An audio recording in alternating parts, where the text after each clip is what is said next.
Barrister Shahriar, আপনাকে দিয়ে শুরু করি। গত শুক্রবার মন্ত্রিপরিষদের 5 জন নতুন মন্ত্রী এবং কয়েকজনকে রদবদল করে মন্ত্রিসভা পুনর্গঠন করা হয়েছে।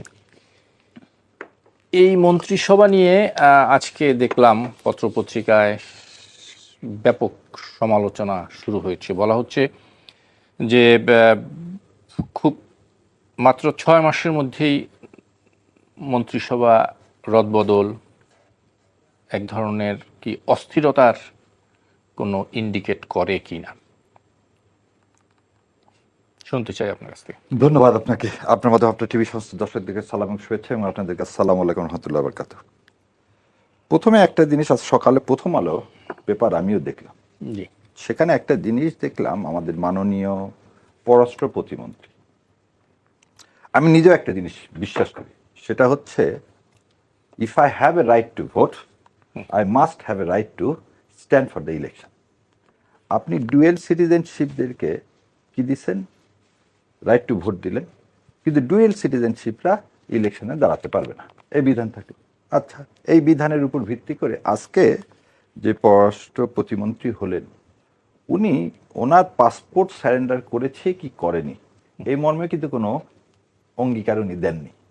তাহলে মাননীয় প্রধানমন্ত্রীর কাছে আমার বিনীত অনুরোধ, দয়া করে যদি এরকম যারা আমাদের দেশ থেকে বাইরে গেছেন, দেশের স্বার্থে গেছেন, তাদেরকে যদি নিয়ে আসতে হয়, তাহলে কনস্টিটিউশনের এই বিধানটা বোধহয় এখন সময় এসছে পরিবর্তন করা।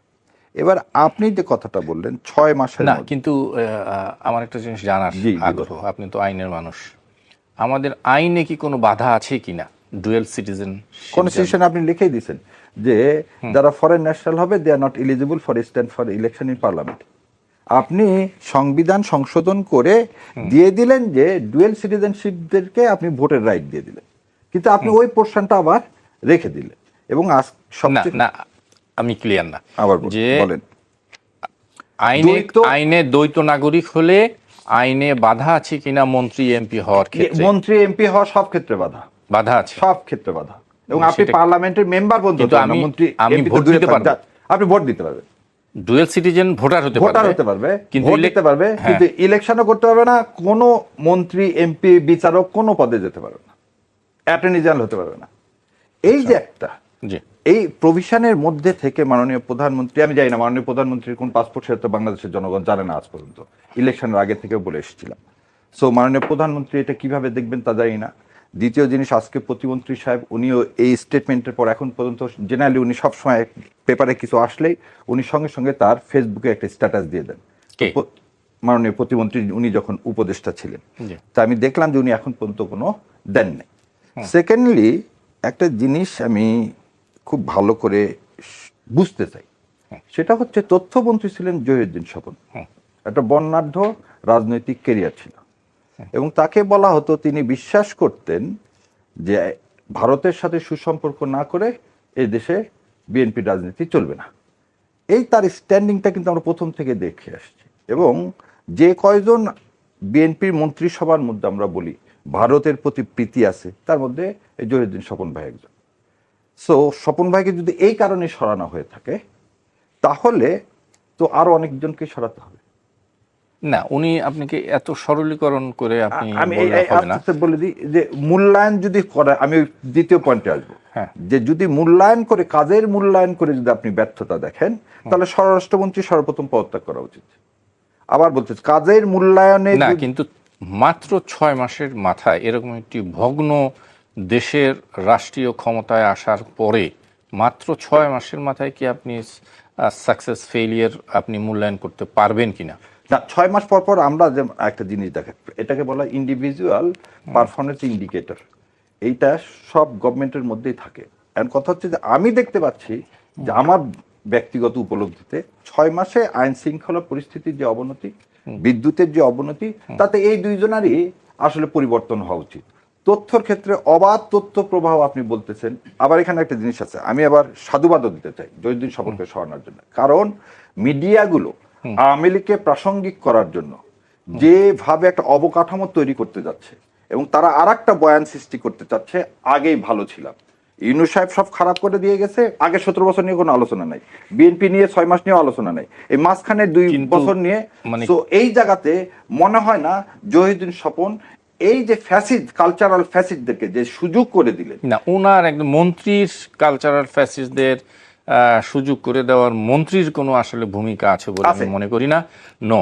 আর দ্বিতীয় কথা হলো যে আমরা যতদূর দেখেছি গত 6 মাসে উনি একজন সাংবাদিক বান্ধব মন্ত্রী হিসেবে ওনাকে অ্যাকসেপ্ট করা হয়েছে। না এটাই হচ্ছে কথা, হচ্ছে ফ্রিডম আপনি 6 মাসে দেখেন উনি কিন্তু একটা কমিশনও করে দিয়েছিল মনে হয়, এবং সেটা নিয়ে বোধহয় এই সপ্তাহে করার কথা ছিল, সাংবাদিকদের যে ওয়েজ যেটা নিয়ে দীর্ঘদিন ধরে যুদ্ধ হচ্ছে সেখানে।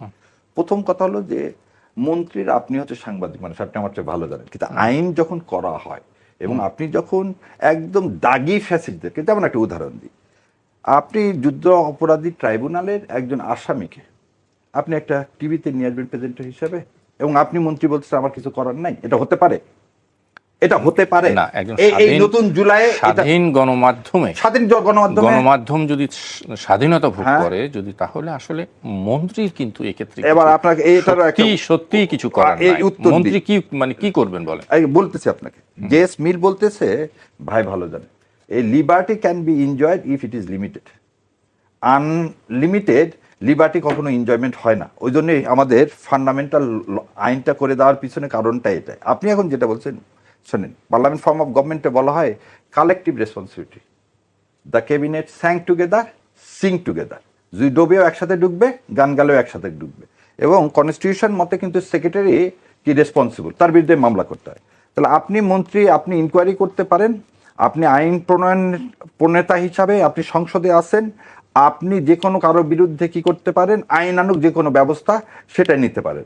আমি আপনাকে খালি এতটুকুন বলবো যে না আমি ফোন করে বলবো যে ওনাকে আর নিয়েন না, তা বলতেছি না। আপনার হাতে যখন আইন আছে, আপনি একটা জিনিস বলি, নাৎসিজমকে আপনি কি মত প্রকাশের স্বাধীনতা হিসাবে তাকে গ্রহণ করবেন? না, এটা করব না। ঠিক আছে, কিন্তু কথা হলো যে একটা মন্ত্রী যদি এখানে হস্তক্ষেপ করতো, তাহলে আসলে এইটা নিয়েই আবার আমাদের সাংবাদিক মহলে, বিভিন্ন মহলে আপনারাই বুদ্ধিজীবীরা বলতেন যে স্বাধীন সাংবাদিকতায় হস্তক্ষেপ। আমি আবার আসবো আপনার কাছে, আমি আবার আসবো। শেষে খালি একটু আপনাকে বলে দিই, কালচারাল ফ্যাসিস্ট কখনো স্বাধীন মানে ফ্রিডম অফ স্পিচ হতে পারে না। জি ডক্টর মতিনুর, আমরা আলোচনা করছিলাম মন্ত্রিসভার রদবদল নিয়ে। বিশেষ করে আমি যদি একটু বলি আপনাকে যে মাত্র 6 মাসের এই সরকারের মানে পার করেছেন, এর মধ্যে মন্ত্রিসভা রদবদল হতে পারে, এটা নিয়ে কোনো আমাদের কথা নেই, কিন্তু আমরা দেখলাম যে এক ধরনের অস্থিরতা আমরা দেখছি। আমি যদি সহজ করে বলি, দেখা গেছে যে গত 6 মাসে খাদ্য মন্ত্রণালয়ে 4 জন মুখ আমরা দেখলাম। মানে প্রথমে দেওয়া হলো আমিনুর রশিদকে, তাতে উনি মাত্র 37 দিনের মাথায় আবার চেঞ্জ করে দেওয়া হলো, প্রতিমন্ত্রী দেওয়া হলো সুলতান সালাউদ্দিন টুকুকে, তারপরে আবার তাকে সরাই নিয়ে মৎস্য প্রাণী সম্পদে দেওয়া হলো। এই যে এক ধরনের অস্থিরতা, এটা কেন? আবার যদি একইভাবে বলি, এই 6 মাসের ব্যবধানে একজন মানে পার্বত্য বিষয়ক মন্ত্রী দীপেন দেওয়ান উনি আবার পদত্যাগ করলেন। সব কিছু মিলে একটু শুনতে চাই। আপনাকে ধন্যবাদ কাঞ্চন ভাই, এবং সম্মানিত সহ-আলোচক, সম্মানিত দর্শক শ্রোতা, সবাইকে শুভেচ্ছা এবং সালাম।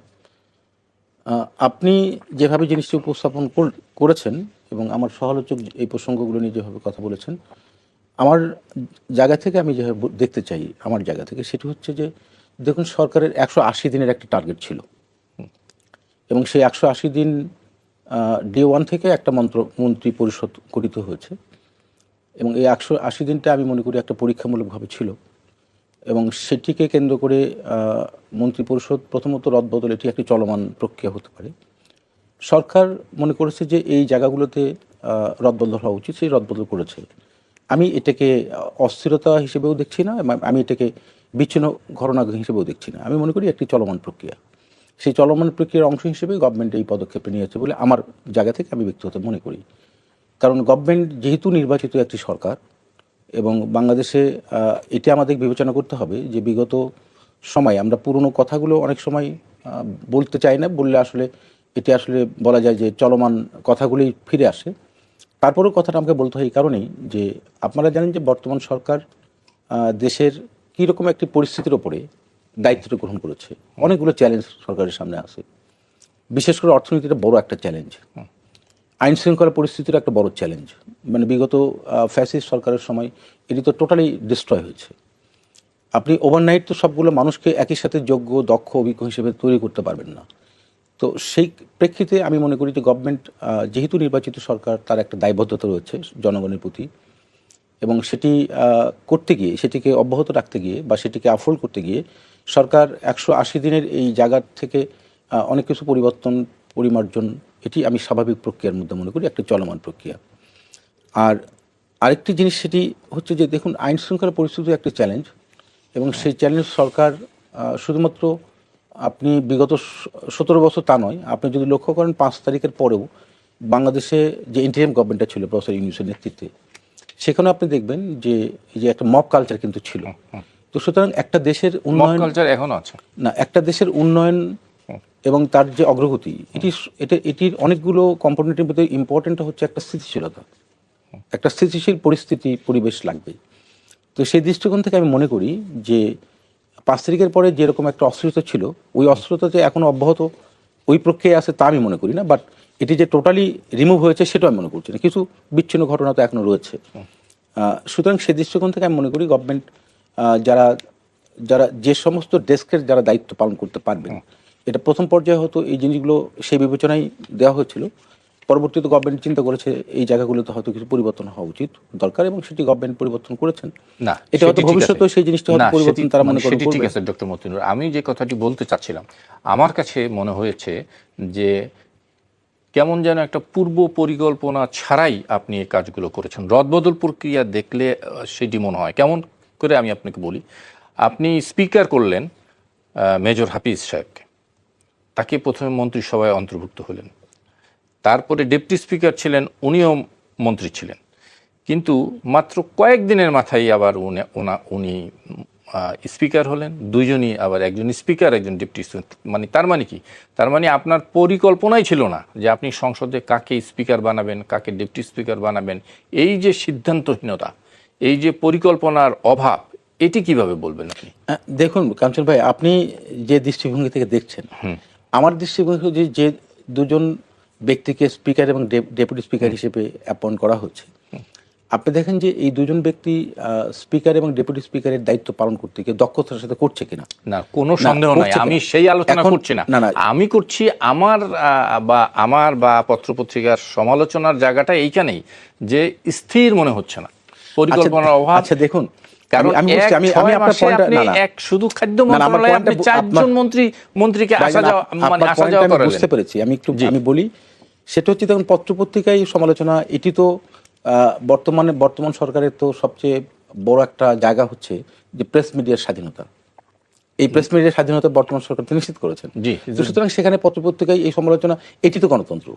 কারণ বিগত দিনে তো এই কথাগুলো আসে নাই, বলতে পারে নাই বা বলার সুযোগ পায় নাই, বলতে গেলেই হয়তো বিভিন্ন ধরনের নির্যাতন আসতো। আমি মনে করি যে পত্রপত্রিকা যে কথাগুলো বলছেন, হ্যাঁ, আপনি যদি মনে করেন যে গভর্নমেন্টের এই জায়গাতে সমালোচনা করো, অফকোর্স সেই সমালোচনার মধ্য দিয়ে ট্রায়াল অ্যান্ড এরর মধ্য দিয়ে তো গভর্নমেন্ট সামনের দিকে আগাবে এবং সেভাবে এগিয়ে যাচ্ছে বলে আমি এখন পর্যন্ত মনে করি। আর সব কিছু বিষয়ে এটি এই মুহূর্তে খুব আপনার কনক্রিট কমেন্টসগুলো, মানে গভর্নমেন্টের ব্যাপারে, গভর্নমেন্টের চলমান প্রক্রিয়ার ব্যাপারে, এটা আমি মনে করি যে টু আর্লি। কারণ আমি এখনো পর্যন্ত ওই জায়গাতে কমেন্টগুলো করার ক্ষেত্রে আমি ব্যক্তিগত মনে করি যে এটি আমার জায়গা থেকে, বা আমি যেটা ফিল করি, এটি মনে হয় ঠিক না। কারণ আমি সমালোচনার জায়গাটা এখন পর্যন্ত পরিপক্কভাবে জায়গায় আসছে বলে মনে করি না, বাট মিডিয়া তো তার জায়গা থেকে এই প্রতিক্রিয়াগুলো ব্যক্ত করছেন এবং সে নিশ্চয়ই গভর্নমেন্ট সেগুলো কগনিজেন্স নিচ্ছেন বলে আমার কাছে মনে হয়।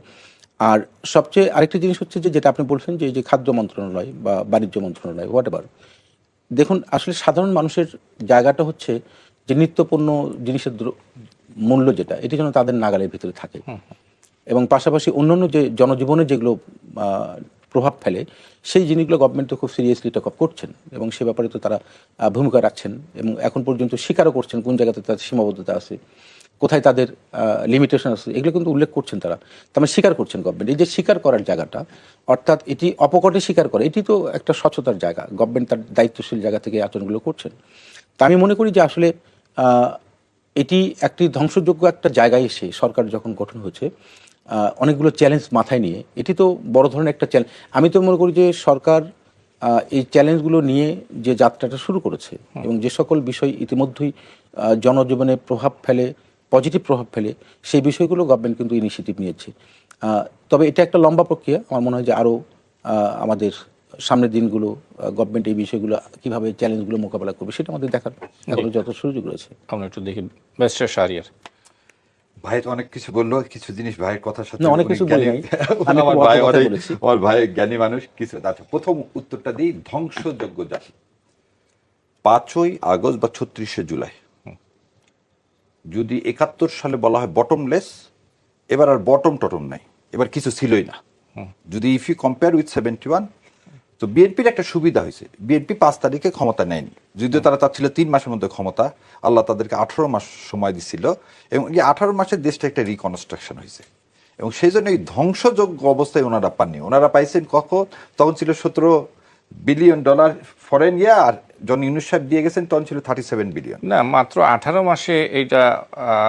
আমি কিছু জিনিস বলি।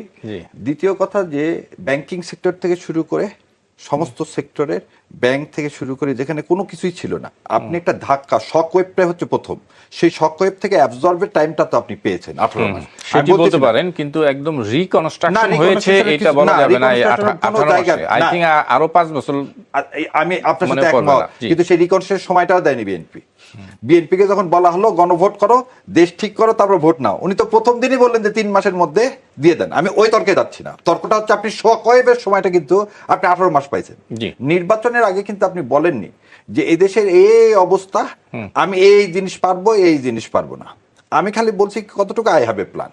সেকেন্ড কথা, আপনি একটু আগে বললেন না, বাংলাদেশের ইতিহাসে আপনি একটা ধ্বংসযোগ্য জায়গায় দাঁড়ায় থেকে আপনি করবেন তো একটা ছোট মন্ত্রী পরিষদ, আপনি করবেন একটা ছোট মন্ত্রী পরিষদ, আপনি প্রতিমন্ত্রী করবেন কম, মন্ত্রী করবেন কম, আপনি আবার স্পেশাল অ্যাসিস্ট্যান্ট থেকে শুরু করে, স্পেশাল সেক্রেটারি থেকে শুরু করে একটা বিরাট, এটাকে বলা হয় যে লাট বাহাদুরের দল তৈরি করে ফেললেন। আপনি একদিকে বলতেছেন বিদ্যুৎ দিতে পারবো কি পারবো না 2 বছরের আগে জানাতে পারবো না, আপনি এর মধ্যে করে দিলেন কি একটা লাট বাহাদুরের। এবং আর একটা জিনিস আপনার তো আমি প্রথম উত্তরের সাথে দিতে পারলাম, সেটা হলো আমি দেখতেছি যে কারো যদি মন্ত্রিত্ব পেতে হয়, বিশেষ করে তথ্যমন্ত্রী সাহেব, ওনার ক্রাইটেরিয়া হচ্ছে 2টা। কি সংসদ দেখে যা বুঝলাম, 1 জামাতের বিরোধিতা কত করতে পারবেন, এবং 2 হচ্ছে কতখানি আপনি তেল দিতে পারবেন। এটাই তো ছিল জুলাইয়ের স্পিরিটের পুরাপুরি বিপরীতমুখী। জুলাই বলছে কি আমরা একটা ভাঙা সংস্কৃতি থেকে আমরা পার পাবো, যাতে কেউ চাটুকারিতা করে দেশের সর্বনাশ করার জন্য রাষ্ট্রীয় ক্ষমতায় অধিষ্ঠিত হতে না পারেন।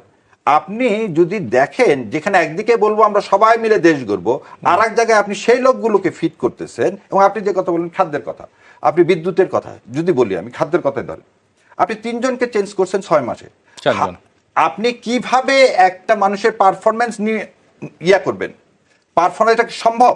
আপনি একদিকে বলতেছেন এলসি খোলা যাচ্ছে না, এলসি নাই, আজকেও বলতেছে যে এলসি নাই, এলসির জন্য আমি কি করতে পারছি না, দেশের সব গ্যাস তেল কিছু আমি দিতে পারছি না। তাহলে আপনি কিভাবে একটা লোকের পারফরমেন্স দেখবেন 6 মাসে? কারণ আপনার তো পুরো ইকোনমিক কলাপস। আমাকে ঢাল নাই, তরল নাই, নিধিরাম সর্দার আমাকে ফুটে দিচ্ছেন। আমার এদিকে কি ধান চাল কোথায় থেকে আসবে? আপনার এ বছরের প্রথম থেকে সমস্ত ফার্টিলাইজার ফ্যাক্টরি বন্ধ, আপনি এখন পর্যন্ত এলসি খোলেননি। আগামী অগ্রহায়ণ মাস থেকে কিভাবে সার ডিস্ট্রিবিউশন হবে? আপনি যে কথাটা বলছেন, সরকার একটা প্ল্যানহীন, ওই যে প্রথমে বলছিলাম আই হ্যাভ এ প্ল্যান, আসলে আই হ্যাভ নাথিং। যদি প্ল্যান থাকতো তাহলে বিরোধী দলকে বলতো না একটা প্ল্যান দেন। এই যে প্ল্যান ছাড়া কাকে কাকে খুশি করার জন্য সেই 55 বছরের পুরাতন রাজনীতিতে যদি ঢুকে যান, তাহলে ধ্বংস ছাড়া কোনোদিন এই জাতির উন্নতি হবে না। এবং ভাই যে কথা বললেন আজকে, যে জিনিসটা একটা কথা বলেন তো, যে আপনি অ্যাকাউন্টেবিলিটির জন্য তো আপনি স্টেটমেন্ট দিবেন যে আমি এই কলবরটা বৃদ্ধি করতেছি এই কারণে। আপনি একদিকে বলতেছেন আমার পকেটে টাকা নাই, আর একদিকে আপনি চাকরি দিয়ে যাচ্ছেন। এটা কিরকম কথা হলো? চাকরি কোথায় দিয়েছে? আর ক্যাবিনেটে দেওয়া মানে কি? একটা ক্যাবিনেট মন্ত্রী করা মানে কতগুলো আপনার লাট বাহাদুর লাগবে, আপনি দেখতে পাচ্ছেন। আজকে আপনি দেখেন, কেন বললাম প্ল্যান নাই? ভোলা থেকে বরিশালের সরাসরি ব্রিজ হলে দূরত্ব 25 কিলোমিটার, আর আপনি এখন যে রাস্তার আজকে কথা বলছেন সেটাতে লাগবে 3 থেকে 4 ঘন্টা, হয় এই ব্রিজটা করলে লাগবে আধা ঘন্টা। আপনি ব্রিজটার ব্যাপারে তো সিদ্ধান্ত হয়েছে, এই যে কথাগুলো, তার মানে you don't have a plan. আপনি কেন প্ল্যান বলছেন না? এটা তো এই ব্রিজটা করার ব্যাপারে সিদ্ধান্ত হয়েছে। এই যে আপনি কোন ব্রিজটা করার ব্যাপারে? ভোলার সাথে মূল বরিশালে সেটা করেননি, আপনি এখন নিয়ে গেছেন মুলাদি হয়ে, এই ঘুরে নিয়ে আসতেছেন বরিশালকে। আধা ঘন্টায় যে ব্রিজটা হওয়ার কথা সেই ব্রিজটা আপনি করলেনই না ভোলার সাথে। আপনি এখন নিয়ে গেলেন কি হাইওয়ে রোড করে 3-4 ঘন্টা দিয়ে ভোলা থেকে আসতে একটা লঞ্চে লাগে আধা ঘন্টা। তো কোন মানুষটাই 3-4 ঘন্টা যে রাস্তা দিয়ে আপনি আপনি যেভাবে ঘুরে আসতেছে আপনি সেগুলো ম্যাপটাই অনেক দেখেন। জনপদকে না না, আপনি সেটা করেন রে ভাই, আমরা তো সে কথা বলিনি। আপনি এখন একটা জিনিস আমাকে বলেন, আপনার গ্যাস পাইপলাইন শোনেন, এই জায়গাতেই বলতেছে পকেট ভারী করার প্ল্যান নেন না, সরাসরি 25 মাইলের গ্যাস পাইপলাইন করতে কয় টাকা লাগবে? আর আপনি এই ঘুরে যে পাইপলাইন করবেন, গ্যাস তো নিয়ে আসাই তো মূল উদ্দেশ্য।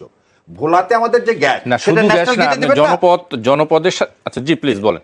ইকোনমিক গ্রোথের জন্য আপনার এখন প্রথম ক্রাইটেরিয়াটা কি? আমি বলতেছি অন্যান্য জনপদকে আপনি এই প্রশস্তকরণ করেন না কেন ভাই, সেটা আমার কোনো অসুবিধা নাই, কিন্তু আপনি করবেন কি যেটাতে কনজাম্পশন কম হবে, মানুষের সহজ হবে, ইকোনমিতে ভায়াবল হবে। আপনি এই যে এখন বলেন শেখ হাসিনার মতো যদি এই আমার দরকার 15,000 মেগাওয়াট, আপনি 29,000 মেগাওয়াট করে রেখে দিয়ে গেছেন, এবং বছরে কত টাকা দিচ্ছেন? $420 বিলিয়ন দিচ্ছেন আপনি কি ক্যাপাসিটি চার্জ, এর নাম উন্নয়ন? জি, আমার মনে হয় আরেকটু এইখানে একটু শুনে আসি ডক্টর মতিনুর আপনার কাছ থেকে। দুটো বিষয় এখানে নিয়ে আসছেন, সেটা হলো যে সরকার সাশ্রয়ের কথা বলছেন, যেটি ডক্টর আমাদের ব্যারিস্টার সাহেব বললেন যে সরকার সাশ্রয়ের কথা বলছে, কিন্তু অনেক বড় ঢাউস মন্ত্রিসভা করেছেন, এবং আমরাও দেখছি যে হ্যাঁ, মন্ত্রিসভার কলেবর অনেক বেড়েছে। প্রায় 70 জন মন্ত্রী, প্রতিমন্ত্রী এবং উপদেষ্টা এবং বিশেষ সহকারী নিয়ে একটা বড় কলেবরই আমরা আসছি, যেটার সাথে সাংঘর্ষিক। আপনার সাশ্রয়ের কথা বললেন, কিন্তু মন্ত্রিসভা অনেক বড় করলেন। আচ্ছা, না ধন্যবাদ আপনাকে। যেটি ব্যারিস্টার সাহেব যে কথাগুলো বললেন, হ্যাঁ, সেখান থেকে আমি আসি। সাশ্রয় তো মন্ত্রী পরিষদ বা উপদেষ্টা পরিষদ সব মিলিয়ে আপনার কাছে মনে হচ্ছে দৃশ্যমান বড়, এটা তো বড়ই, কিন্তু বিষয়টা হচ্ছে এই যে কৃচ্ছ্রতা সাধন বা অর্থনৈতিক যে গতিটাকে মিসইউজ যাতে না হয়, সেটি আপনি কয়েকটা উদাহরণ আপনাকে দিই। বাজেট ঘোষণার পরে যেটা আমাদের ব্যারিস্টার সাহেব বললেন, শেখ হাসিনার সাথে তুলনা করলেন। দেখুন, কথায় কথায় যখন আপনি শেখ হাসিনার সাথে তুলনা করেন, আপনি কোন জায়গাতে শেখ হাসিনার সাথে তুলনা করার মতো বর্তমান সরকারে আছে? আমি তো দৃশ্যমান দেখি না। আপনি সমালোচনা করতে পারেন। বাজেট ঘোষণার পরে যে ডিনার পার্টি হতো, সেখানে একটা বড় অঙ্কের টাকা রাষ্ট্রীয় কোষাগারে যেত না, সেটা কি হয়েছে? হয় নাই। প্রাইম মিনিস্টারের দপ্তর থেকে এবং প্রাইম মিনিস্টারের নিত্য নৈমিত্তিক যে তার জীবন আচরণ, সেখানে কিছু তো সাধন আপনি বলতে পারেন যে এটি রিফ্লেকশনটা সবগুলো মন্ত্রণালয়ে আছে কিনা, সেটি একটা কোশ্চেন হতে পারে। আমার মনে হয় যে সেই রিফ্লেকশনটা হয়তো মাননীয় প্রধানমন্ত্রী চেষ্টা করছেন। আরেকটি জিনিস আপনি খেয়াল করেন যে তার যে গাড়ি বহর, সেখানে অনেকগুলো ইনভলভমেন্ট ছিল, সেগুলো তো নিয়ন্ত্রিত হয়েছে। তার মানে এগুলো কি ইন্ডিকেটর নয় যে আমি আসছি কাঞ্চন ভাই, আমাকে একটু বলার সুযোগ দেন, আমাকে সুযোগ দেন প্লিজ। এখানে যেটা ভোলার রাস্তার যে কথা বলেছে, দেখুন, যখন কোনো সরকার কোনো জায়গায় ইনভেস্ট করতে চায়, সেই ইনভেস্টমেন্টের কিন্তু অনেকগুলো আউটকাম চাই গভর্নমেন্ট।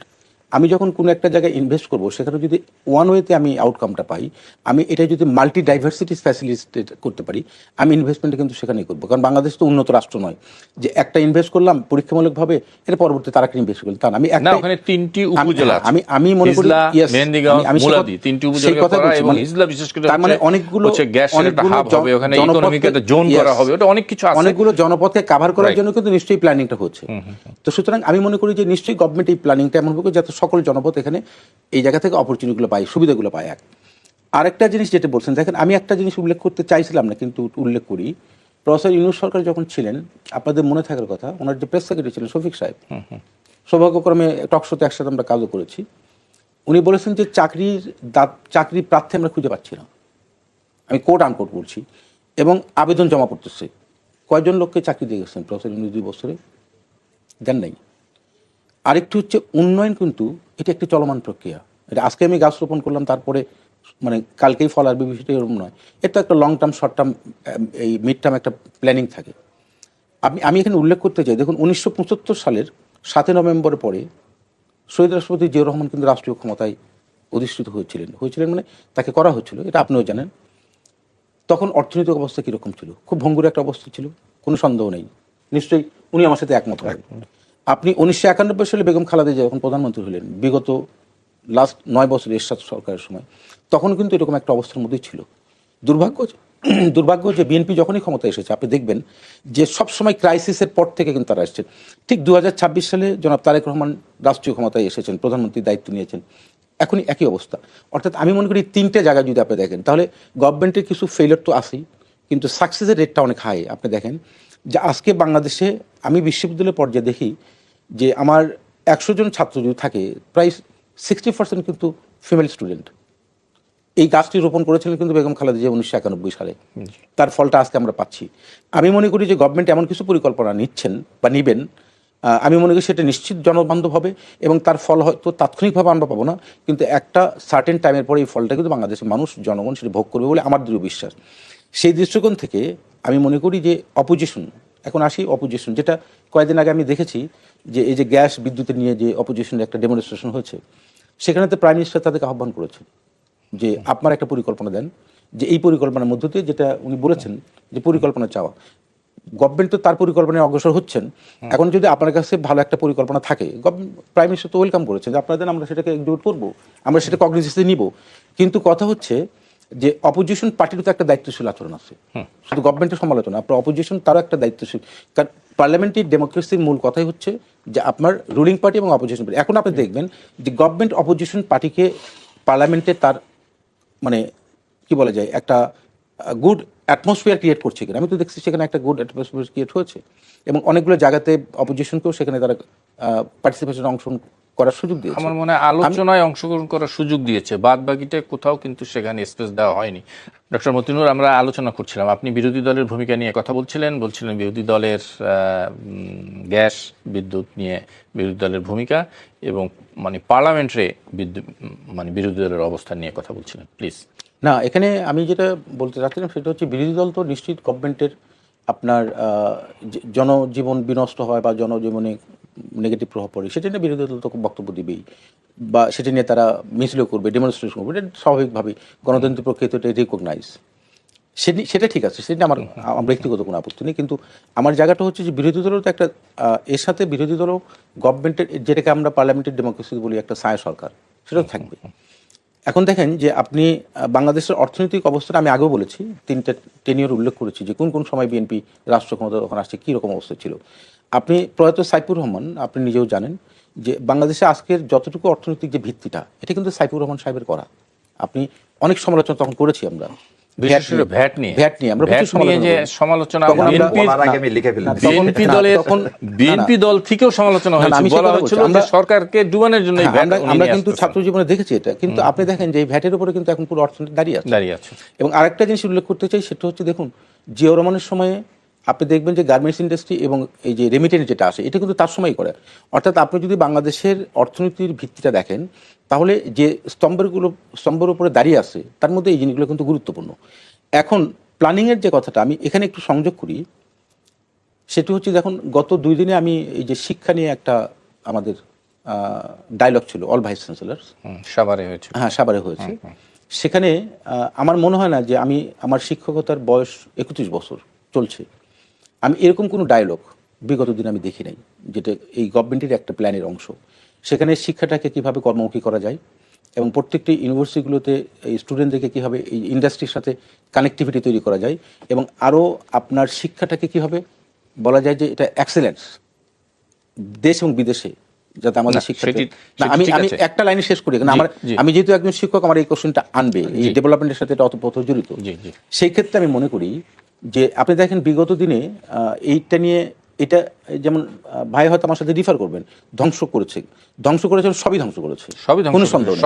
এখন ওই জায়গায় আপনি এইটাকে কনসিডারেশন আপনাকে নিতে হবে যে একটা ধ্বংসযোগ্য জায়গা থেকে এই সরকার দায়িত্ব গ্রহণ করার পর এই রাষ্ট্রটাকে পরিচালনা করার চেষ্টা করছেন, সেখানে কিঞ্চিত সমালোচনা আছে, সমালোচনা থাকবে, কিন্তু আপনি এটি অ্যাটলিস্ট ক্রেডিটটা দিবেন যে সরকার তার অর্থনীতি, তার স্থিতিশীলতা এবং অন্যান্য যে প্রাসঙ্গিক জিনিসগুলো আছে সেগুলো নিয়ে চলমান প্রক্রিয়ার মধ্যে আছে। এটি তো আপনার কৃতিত্ব দিতে হবে, লম্বা একটা সময় তো না। সেটি আমরা দিব, আরো সময় আছে, 5 বছর সময়, মাত্র 6 মাস গেছে, সেই নিশ্চয়ই দেওয়া যাবে। কিন্তু আমাদের এখন যেটি আমাদের সমালোচনার জায়গা, আপনি সংসদে বিরোধী দলের ভূমিকা নিয়ে কথা বলছিলেন, আমি একটা পরিসংখ্যান দিই যে সংসদীয় স্থায়ী কমিটি জাতীয় সংসদে বিষয়ভিত্তিক 11টি এবং মন্ত্রণালয় সম্পৃক্ত স্থায়ী কমিটির আছে 39টি। এখন পর্যন্ত বিষয়ভিত্তিক 6টি ও মন্ত্রণালয় সম্পর্কিত 9টি স্থায়ী কমিটি গঠন করা হয়েছে। শুধুমাত্র সরকারি হিসাব কমিটির সভাপতির একটি পদ ছাড়া আর কোনো পদে বিরোধী দলের কাউকে নেওয়া হয় না। কাঞ্চন ভাই, আপনাকে আমি একটা সেন্টেন্সে উত্তর দেই। জি, আপনি যেখানে গণতান্ত্রিক সংস্কৃতি গণতান্ত্রিক কালচারের যে মানে কি বলা যায় এনভায়রনমেন্ট যেটি ছিল না, এটি শুরু হচ্ছে, রাইট? তা আপনি শুরুতেই যদি অনেক কিছু এক্সপেক্ট করেন, আমি বা আপনি, এটা কি প্রত্যাশিত হতে পারে? আমি একদম 100% আমি মনে করি আশা করব, আমি কিন্তু মনে করি 100% করব। কারণ হচ্ছে আপনি তো ওই উত্তরণের জন্যই তো 5ই আগস্ট হয়েছিল। ওকে, আমি সেখানে যদি আপনি আপনার কোনো স্পিচই না দেন আগের মতন, আমি ওই পয়েন্টে আসছি, আমি আপনার সাথে একমত। সেটি হচ্ছে যে আপনি একটা ধ্বংসযোগ্য বলছি আমি এভরিথিং, অর্থাৎ কালচারের মানে একটা সবকিছুতে এই যাত্রাটা শুরু হয়েছে। আমি বলছি যে এটা 180 দিন। আমার ধারণা, আমার বিশ্বাস যে যেভাবে অগ্রসর হচ্ছে, এই যে বলছি ট্রায়াল এর মধ্যে ভেতর দিয়ে, আমার বিশ্বাস এই জিনিসগুলো নিশ্চিতভাবে প্রাইম মিনিস্টার, আমি যতটুকু তাকে দেখেছি বা বুঝেছি, আমার বিশ্বাস যে উনি নিশ্চিতভাবে যে শহীদ রাষ্ট্রপতি জিয়াউর রহমান তার যে গোল্ডেন টাইম এবং বেগম খালেদা জিয়ার একটা গোল্ডেন টাইম, তারই উত্তরসূরি কিন্তু আশা করি যে নিশ্চিত সেটাকে উনি কগনিজেন্সে নিয়ে তার অব্যাহত কার্যক্রম পরিচালনা করবেন। আর ভাই একটা কোট করেছেন, আমি জন স্টুয়ার্ট মিলের, আমি ওই জায়গাতে আমি একটা কোট করি। জন স্টুয়ার্ট মিলের একটা বিখ্যাত বই আছে অন লিবার্টি, উনি নিশ্চয়ই পড়েছেন, আমিও পড়েছি। ওখানে বলা হচ্ছে যে ইন্ডিভিজুয়ালিজম, ব্যক্তি স্বাতন্ত্র্যবাদী, মানে কোটেশনটা এরকম, over himself, over his own body and mind, individually sovereign, অর্থাৎ ব্যক্তি তার নিজের দেহ এবং মনের উপর সম্পূর্ণ স্বাধীন। যদি আমরা অলমাইটির কথা যদি কনসেপ্ট, উনি তো নিয়ন্ত্রণ করেন আমাদেরকে। আমি মনে করি যে এই বিষয়গুলো বর্তমানে আমাকে একটা দায়িত্ব দিয়েছেন, আপনি একটা দায়িত্ব আছেন, আরেকজন দায়িত্ব আছেন, এটা প্রত্যেকটি ইন্ডিভিজুয়ালিজম একটা কাজ করে, তাকে এই স্বাধীনতাতে দেওয়া। এই স্বাধীনতা নিশ্চয়ই আমার মনে হয় যে বর্তমান সরকার যাদেরকে তারা মনে করেছেন যে ওই ফিল্ডে তারা যোগ্য অভিজ্ঞ, তাদেরকে দিয়েছেন, এবং সেখানে দিন শেষে গভর্নমেন্টের দায়ভারটা আসে। তো সুতরাং আমি মনে করি যে কালেকটিভ, যেটা বলে রেসপন্সিবিলিটি, অফকোর্স পার্লামেন্টে collective responsibility both ruling party and opposition উভয়েরই আছে। এখন সেই জায়গাতে আমি মনে করি যে আমরা হাঁটি পা করে অনেক হোঁচট খেয়েছি, এটা সত্য, কিন্তু যে যাত্রাটা শুরু হয়েছে এটি যদি অব্যাহত থাকে, আমার মনে হয় যে প্রত্যেকটি ব্যক্তিকেই এই জবাবদিহি এবং এই জায়গাতে কিন্তু আসতে হবে, ইনক্লুডিং গভর্নমেন্ট। ক্লিয়ার, আপনার কথা একদম ক্লিয়ার। ব্যারিস্টার শাহরিয়ার, আমরা একটু শুনতে চাই আপনার কাছ থেকে। আমি ভাইয়ের কথাগুলো সত্যিই খুব আশার সঞ্চার করে, যদি একমত হতে পারতাম। এটাই তো নির্বাচনী ইস্তেহার। এই নির্বাচনী ইস্তেহার, this is the contract, social contract থিওরিতে।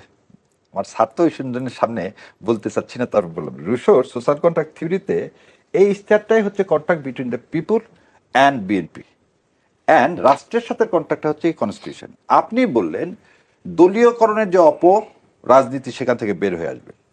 আপনি জুলাই সনদে কেন, আপনি একটু আগে যে কথা বললেন সংসদীয় কমিটিতে নেওয়া হবে, এটা এখানে আছে, আপনার এখানেও আছে। 70 অনুচ্ছেদে রাষ্ট্রপতি নির্বাচন করলেন, 70 অনুচ্ছেদে বলছেন যে সব এমপিরা কি হবেন, স্বাধীনভাবে ভোট দিতে পারবেন। কোথায় আছে? 70 অনুচ্ছেদ এখনো বলবৎ আছে। বলেনি আগে, আপনি তো এখানে বলছেন, আপনি কোনটার বলবৎ বলেন?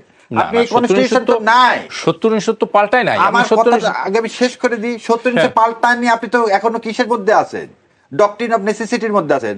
আপনি তো এই কনস্টিটিউশন করেন, আপনি সরকারি অবৈধ। না, ডক্ট্রিন অফ নেসেসিটির মধ্যে আমি নাই। আমি শেষ করতে দিই। আপনি ইলেকশন করলেন কোন সংবিধানের আন্ডারে? আপনি 70 অনুচ্ছেদের সময় এখানে বলতেছেন আপনি তো ইলেকশন করছেন আমার এটার আন্ডারে। আপনি গণভোট করলেন কার আন্ডারে? এইটার আন্ডারে। কোথায় গণভোট এখানে? আপনি শপথ নিলেন কোনটার আন্ডারে? এইটার আন্ডারে। এটাতে কোথায় আপনার শপথ? এনটিভ গভর্নমেন্ট ছিল 2 বছর, কোনটার আন্ডারে? এইটার আন্ডারে না, এইটার আন্ডারে। আচ্ছা, আমি ওই জায়গায় যাবো না, আমি খালি কি যে জন্য আমি টেনে নিয়ে আসলাম, আপনি প্রত্যেকটা জেলায় জেলা পরিষদ চেয়ারম্যান দিছেন প্রপোর্শনেট অনুযায়ী বিরোধী দলকে দেননি। কর্পোরেশনগুলোতে সেদিন নিয়োগ দিছেন, বলছেন আপনার এখানে দেওয়া আছে যোগ্য, শিক্ষিত, সৎ এবং নির্দলীয় লোককে দিবেন বলছেন আপনি। কোথায় আপনার ইস্তেহারে? আমি ভেলে ফেলে দিলাম, এটা বাদ দেন। ইস্তেহারে দিছেন আপনি, দেননি। 70 অনুচ্ছেদের কথা আপনার নির্বাচন ইস্তেহারের মধ্যে একই কথা ছিল। আপনি সমস্ত জায়গায় দলীয়করণ করলেন, ইভেন ইলেকশন কমিশন, এটা তো একটা কনস্টিটিউশন জায়গা। মাত্র 11 জনকে কর্পোরেশনে, বিভিন্ন কর্পোরেশনে কে নিয়োগ দেওয়া হয়েছে। সবগুলো কি 11 জনের একজন বলেন তো বিরোধী দল বললাম না, নির্দলীয় একজনকে দেখান তো। না, নির্দলীয় একটি নির্বাচিত সরকার। শেষ করে দিই। আমরা ইউএসএ মডেল না, আবার মনে রাখেন ইউএসএ মডেলে কি ওই সেক্রেটারিও পর্যন্ত আসবে, যে দল যে জিতবে, আবার দল হেরে গেলে চলে যাবে। আপনি আপনার ইস্তেহারে বলছেন, আপনি বিরোধী দলের কথা বলছেন, বিরোধী দলকে কথা বলতে দিচ্ছেন, সেটাও আমিরে জামাতের অত্যন্ত কি বলবো সহনশীলতার জন্য ওখানে দিচ্ছেন। আপনি একটা জায়গায় একটু আগে বললেন প্ল্যানের কথা, বললাম না? আমার প্ল্যান আপনার টেবিলে আছে, 6 সপ্তাহ ধরে পৌঁছতেছে, আপনি দেখেননি। মানে কোন প্ল্যানে কথা এই বলছেন? বিদ্যুতের জন্য।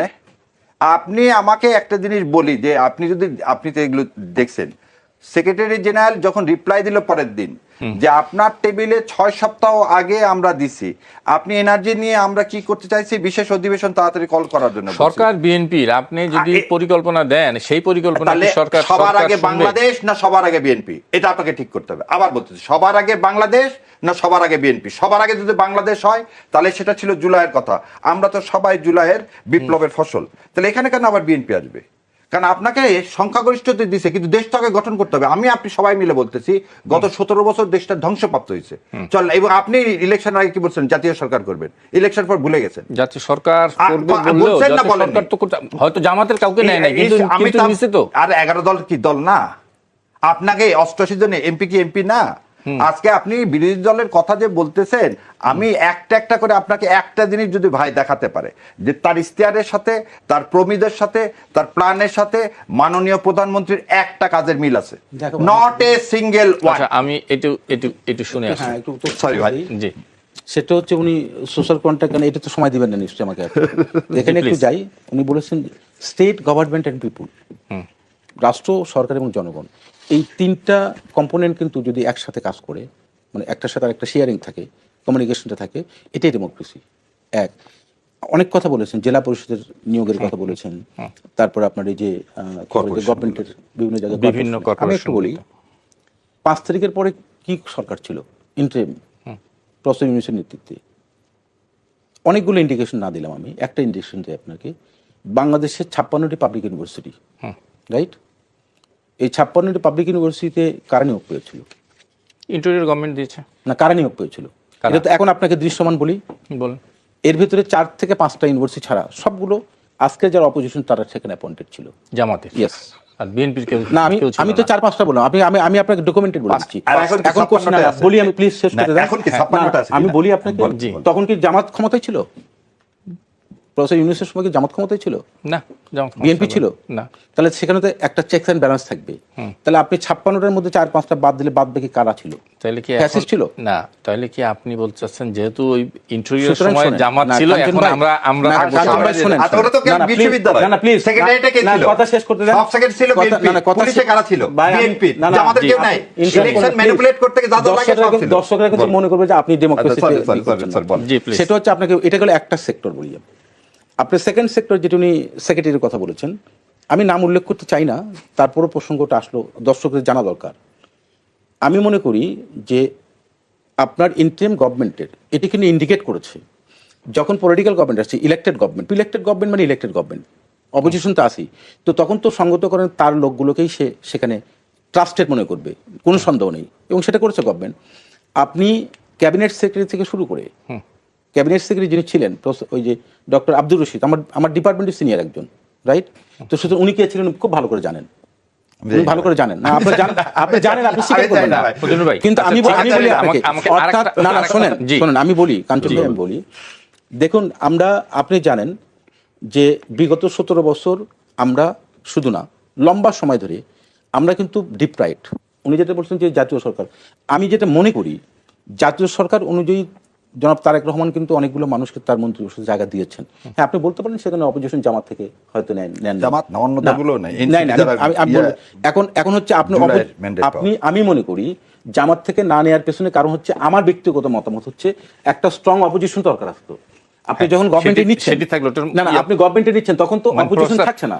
আমি তো স্ট্রং অপোজিশন, আমার দুটো জিনিস, কালীন সময় তো এই থিওরি অ্যাপ্লাই হবে না, কিন্তু আপনি যুদ্ধকালীন সময়ের মধ্যে আছেন, আপনি তো ভারত যে জায়গায় ঠেলে দিয়েছে, আজকে আপনি যুদ্ধকালীন সময়ের মধ্যে আছেন। আপনি এজেন্ডা নিয়ে যান না জনগণের কাছে। না, এজেন্ডা নিয়ে তো যাচ্ছি আমি, জনগণের মনটা আপনি জয় করেন, সমস্যা নাই। বললেন ভাই, ওইখানে যদি একটু আবার একটু দৃষ্টি আকর্ষণ করি, সেটা হলো যে 11টি কর্পোরেশনে নিয়োগ এবং জেলা পরিষদের মানে প্রশাসক বসানো এবং সিটি কর্পোরেশনের প্রশাসক বসানো, মেয়র পদে যে প্রশাসক বসিয়েছেন, আমরা লক্ষ্য করলাম যিনি নির্বাচনে হেরে গেছে তাকেও নিয়োগ দিয়েছে, তাকে নিয়ে আপনি বসালেন। আবার কি এই সিটি কর্পোরেশন মানে একটা ঢাকায় 8টা আসনের মধ্যে 8টা আসনের 2জন মেয়র, সেখানে 2 জন মেয়রই আপনারা দিলেন, এর মধ্যে একজন মেয়র যিনি এমপি ইলেকশনে হেরে গেছিলেন তাকে বসালেন, এবং আমি নাম ধরে আরো বলতে পারি এমপি ইলেকশনে হেরেছেন তাকে আপনি জেলা পরিষদে বসিয়েছেন। জনগণ তো তাকে প্রত্যাখ্যান করেছে, আবার তাকে আপনি কেন বসালেন? দেখুন না কাঞ্চন ভাই, এখানে আপনার এখানে আমার কাছে শুনবো, ইলেকশন কমিশনে আপনি দলীয় লোককে কিভাবে ইলেকশন কমিশন দিলেন, ওগুলো সব বাদ দেন, এটার উত্তরটা আমি বলি। এখানে আপনি যেটা বলছেন যে আপনার ঢাকা এই যে 15 আসনে, তাই না, মিল্টন সাহেব যিনি ঢাকা 15 ঢাকা নর্থে যিনি প্রশাসক, আপনি দেখেন যে উনি হেরেছেন, ঠিক আছে, কিন্তু উনি কিন্তু অনেক পপুলার একজন মানুষ, আপনি নিজেও জানেন। আমি যদি বলি যে না পপুলার না, জনগণ প্রত্যাখ্যান করছে, আপনি তারে পপুলার বলবেন না? কিন্তু কথা হচ্ছে ওনাকে দিয়েছে, আমি আরো বলতে পারি, নাম চলে আসবে, আমি বললে ঠিক হবে, কিন্তু আমি আমার তো রিঅ্যাকশন চাচ্ছেন আপনি, আমি বলি ওনাকে দিয়েছে, ওনাকে তো এন্ডলেস না, এগুলো তো নির্বাচনের একটা প্রসঙ্গ আসবে, অর্থাৎ নির্বাচনকালীন কাকে দিবে, অন্য কাউকে নিয়ে এসে। আমি যখন সরকার করেছি, আমার তো এই জায়গাগুলো চালাতে হবে, জনগণের সেবাগুলো তো নিশ্চিত করতে হবে, গভর্নমেন্ট তো সেই দায়িত্ব নিবে, এবং গভর্নমেন্ট দায়িত্ব নিলে গভর্নমেন্ট তো তার লক্ষ্যে দিয়ে সেই কাজটা করবে। আপনি বলতে পারেন যে এই নির্বাচন ছাড়া মানে টাইম, মানে এটা এন্ডলেস চলবে, তা তো গভর্নমেন্ট বলছে না। গভর্নমেন্ট তো নির্বাচন দিতে চায়, এবং নির্বাচনের মধ্য দিয়ে জনপ্রতিনিধি আসবে, কিন্তু ওই সময় ইন্টারিম টাইমটা তো চালাতে হবে, গভর্নমেন্টের উপর দায়িত্ব আসবে যে গভর্নমেন্ট জনজীবনের বিনষ্ট ঘটাচ্ছে। সুতরাং এই দায়িত্ব নির্বাচনে যিনি হেরে গেল, যিনি প্রত্যাখ্যাত হলো, আপনি তাকেই মানে বসালেন, আপনার দলে তো আরো লোক ছিল। একটা কথা বলুন, লোকাল সেল গভর্নমেন্টকে নির্দলীয় করবেন কি করবেন না, আপনি সেটাকে বিবেচনা করছেন, শক্তিশালী করতে, কিন্তু আপনি এটা বিবেচনা কেন করছেন না যে গভর্নমেন্টকে তো এই জায়গাগুলো তো পরিচালনা করতে হবে, নিশ্চয়ই গভর্নমেন্ট তো সেই দৃষ্টিকোণ থেকে কাজটা করছেন। আরেকটা জিনিস যেটা আপনি বললেন, এই যে কি যেন ভুলে গেলাম, আপনার আপনাকে এটা বললাম, বলেন লোকাল সেলফ গভর্নমেন্টকে শক্তিশালী করতে গেলে নির্দলীয় করতে হবে কিনা। আমরা যেটা পড়ে আসছি, এবং আপনি 1882 সালে লট রিপোর্ট থেকে যেটা বলতেছেন, মানে সেটা কিন্তু গভর্নমেন্ট আগেই ঘোষণা করেছে যে এবারের। না, আমি তা বলিনি, আপনি এই যে ইনস্টিটিউশনগুলোতে দিলেন, জেলা পরিষদ কি ভাই, আরে বাবা, এটা তো ইন্টারিম আপনি এইগুলো তো কোন জায়গায় লোকগুলো দিলেন, সেগুলো কোনটা পান, মানে সেটা তো বললো এটি বিষয় শাহরিয়ার। যদি আপনাকে এই যে জেলা পরিষদের যদি সেবাটা জনগণ না পায়, না আপনি দেন, আপনি পার্সেন্টেজ অনুযায়ী দেন, নাহলে যোগ্য মানুষকে দেন, কেন দলীয়? আমার প্রশ্নটা এই জায়গাতে দিবেন না তা তো বলিনি।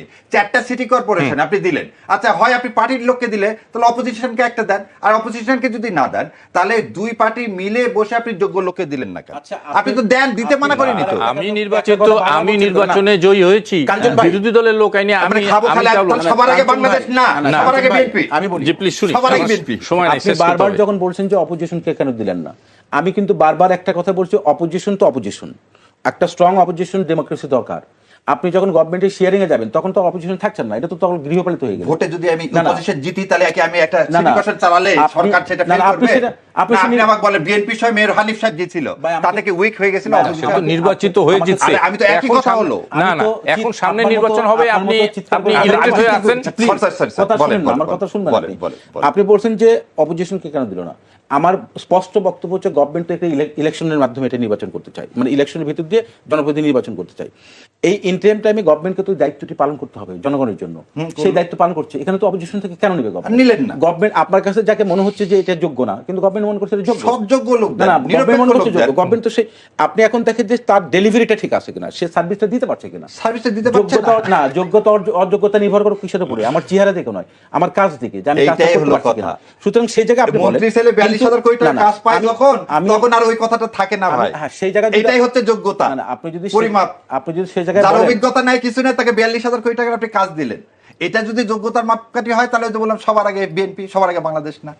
শোনেন, কথা যখন আমরা বলি তখন তো সরকারের সমালোচনা আমরা করতে পারি, কিন্তু কথা হচ্ছে দায়িত্বশীল জায়গায় যদি আমি কথা বলি, তাহলে আপনি অফকোর্স সমালোচনা থাকবে, পাশাপাশি গভর্নমেন্টের একটা, আপনার এই টোটাল প্রোগ্রামে আপনি একটা গভর্নমেন্টকে সাধুবাদ জানিয়েছেন যে এই জায়গায় ভারতের জন্য সবসময় সাধুবাদ জানাচ্ছি। আপনাকে বলতে, ভারতের প্রতি বিএনপির যে স্ট্যান্ডিং, সেজন্য আমি সবসময় মাননীয় প্রধানমন্ত্রী সমস্ত অনুষ্ঠানে প্রথমে একটা স্যালুট দিই। এবং আপনাকে একটু আগে বললাম আমরা যুদ্ধকালীন অবস্থায় আছি, ভারত যা শুরু করছে এই দেশের বিরুদ্ধে, সেখানে বিএনপি জামাত যে জায়গায় এক জায়গাত হয়ে ভারতের বিরুদ্ধে যে অবস্থান নিছে, এর জন্য আমি কি বললাম, যুদ্ধকালীন অবস্থায় আছি।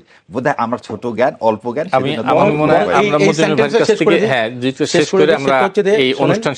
মাননীয় প্রধানমন্ত্রী, আমি মনে করি যে উনি শুধুমাত্র তার নিজের কার্যক্রমের ভেতর দিয়ে না, তার আচার আচরণ এবং দৃষ্টিভঙ্গির মধ্য দিয়ে, কথাবার্তার ভেতর দিয়ে যথেষ্ট পরিমাণে একজন সংযত না, আমরা কিন্তু এ বিষয়ে কোনো সন্দেহ আমি নেই। শেষে কোনো সন্দেহ নেই, এটা নিয়ে তো আলোচনা করছিলাম আমরা।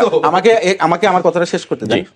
দেখুন, আমি লক্ষ্য করেছি বিশ্ববিদ্যালয়ের শিক্ষার্থীরা থাকে, তখন লক্ষ্য করেছি তার সম্পর্কে যত বাজে ল্যাঙ্গুয়েজ প্রয়োগ করা হয়েছে এবং কারা করেছে সেটা আমরা জানি, তার রিয়াকশন উনি একটিও দেন নাই। এটা কিন্তু ওনার চরম ধৈর্য এবং সহ্য এবং সংযত আচরণ প্রধানমন্ত্রী ইভেন বেগম খালেদা জিয়াও দেন নাই কোনোদিনও, জিয়া রহমানে দেন নাই। এই পরিবারেরই কিন্তু উনি একজন অংশী। আমার বিশ্বাস, আমার মনে হয় যে এখনো ওনার মা কতদিন গুপ্ত বলেনি, না, যেটা আমাদেরকে খুব কষ্ট দেয় যখন উনি বলেন যে আমরা একসাথে আপনি তো কথা বলতে দেন না আমাকে, কিন্তু গুপ্ত বলেন, কিন্তু তখন কষ্ট পায়, মনে করবে যে আপনি আমাকে কথা বলতে দিচ্ছেন না। না ভাই, বলেন। শেষ করতে হবে মতিনুর ভাই, একদম আমি মনে করি 10 সেকেন্ডে শেষ করতে আমি মনে করি দেখুন, এখানে আমি মনে করি বিএনপি বাংলাদেশে যখনই রাষ্ট্র ক্ষমতা এসেছে জনগণের জন্য কাজ করেছে, সমালোচনা জায়গা বা ব্যর্থতার জায়গা যে একবারে নাই তা না, কিন্তু সেটি ইন্টেনশনটা আপনাকে দেখতে হবে। আরেকটা জিনিস হচ্ছে, আমি ব্যক্তিগতভাবে মনে করি একজন নাগরিক হিসেবে এবং মজলুম নাগরিক হিসেবে, সেটা হচ্ছে যে যদি বিএনপি আনফরচুনেটলি যদি বিএনপি সরকারকে আমরা ব্যর্থ করে দিই, আমি বলি বাংলাদেশ ব্যর্থ হবে এবং বাংলাদেশ তার অস্তিত্বের জায়গায় চরম সংকটে দাঁড়াবে। এতে অন্য কারো পক্ষে এই অস্তিত্ব টিকে রাখা সম্ভব না। আমার কথা হলো যে বিএনপির যে ভুলগুলো জানেন, গ্লাডস্টোন বলছে opposition is a barking dog, opposition is a barking dog, আর হচ্ছে অপোজিশন হচ্ছে মিরর। আমরা যে কথাগুলো বলি সরকারকে ফেল করানোর জন্য না, যাতে বাংলাদেশ রাইট ট্র্যাকে থাকে এবং মাননীয় প্রধানমন্ত্রী রাইট ট্র্যাকে আসবেন, গুপ্ত বলা পরিহার করবেন, এ দেশের সবাইকে নিয়ে সবার আগে বাংলাদেশ এই পরিচয়টা আসবে, কোনো মন্ত্রীর ছেলে আত্মীয় এটা আসবে না। একদম ক্লিয়ার। ডক্টর, এর সাথে একটা কথা বলা উচিত না? গুপ্ত কথাটা আপনি অপ্রাসঙ্গিক কেন মনে করছেন? আমি তো প্রাসঙ্গিক মনে করি। আরেকদিন আমার মনে হয় ডক্টর আমি করি, আমার একদমই শেষ করতে হবে। ব্যারিস্টার শাহরিয়ার কবির এবং ডক্টর মতিনুর রহমান, আপনি দুইজনকে অনেক অনেক ধন্যবাদ।